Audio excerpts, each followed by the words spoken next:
Philosopher Ken Wilbur used to say that the East taught us to wake up, whereas the West taught us to grow up. Having lived in multiple countries including India and South Africa, have you observed differences in terms of inner freedom? Thank you for referencing Ken Wilber and bringing up his theory of waking up and growing up in the context of my book.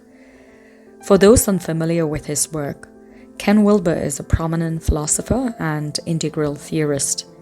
His theory highlights the complementary contributions of Eastern and Western traditions in human development. Wilber believes that spiritual awakening and psychological maturity are complementary processes that together lead to holistic personal development. He said the East taught us to wake up, whereas the West taught us to grow up. I didn't give this much thought until you brought it up recently, and it made me reflect more deeply in the context of my book. One cannot simply experience a spiritual awakening and go forth in life. It's crucial to integrate one's shadows by understanding one's psychology and emotions.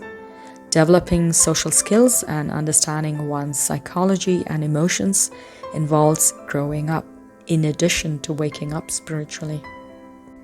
In exploring Western and Eastern perspectives on human development and spiritual awakening, we see significant contrasts that shape how individuals perceive themselves, their life circumstances, and their relationships with others. In the West, the view of the self is often dualistic, leading to internal fragmentation. Relationships become transactional and conflict-prone. There's a heavy emphasis on intellectual ability, which can result in surface-level interactions. I've met many people, Westerners, Indians, and even those on spiritual paths, who lack non-dual awareness. Lacking non-dual awareness means seeing the world through a strict distinction between self and others, subject and object, mind and body. So this dualistic perspective, it often leads to a fragmented and conflicting view of reality. For instance, seeing oneself as different or special, it creates polarity. Now such individuals, they have a strong identification with the ego. They prioritize personal interests, or they rely on materialistic possessions or external achievements for self-worth. Eastern traditions, on the other hand, they embrace non-dualism, dissolving the distinction between self and others. They emphasize transcending the ego and realizing the true self beyond delusions. The focus is on direct experience of reality, being fully present in the moment and recognizing the interconnectedness of all things. This path, it fosters a deeper understanding of the self and the universe, leading to unity and harmony within and without. Let's consider European societies, like the Scandinavians. Cognitively and psychologically, they are highly developed as a collective and have grown up in Ken Wilber's sense.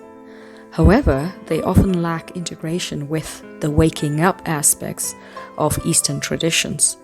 This gap historically prompted Eastern spiritual leaders like Osho in the 60s to the 80s to share their insights on spiritual awakening with the West. However, many Eastern spiritual teachers, despite their profound spiritual wisdom, have shown psychological immaturity when navigating complex interpersonal relationships within collective societies. Through the development of psychological traditions like those of Carl Jung, Alfred Adler, Erik Erikson, Freud, Western focus has been on psychological growth. This emphasis on cognitive development has led to heightened awareness in Western societies, resulting in the creation of societal norms, laws, justice systems that reflect higher levels of collective maturity in societal structures. The Western culture introduced democracy, which means giving freedom to everyone. But this is more of a physical freedom rather than a psychological one. In many ways, while democracy, it ensures individual rights and freedoms in a societal and political context, it often does not address the deeper psychological and emotional freedom necessary for true personal growth and fulfillment. This is where integrating Eastern philosophies, which emphasize inner liberation and spiritual awakening, can provide a more holistic approach to freedom, encompassing both external rights and internal well-being.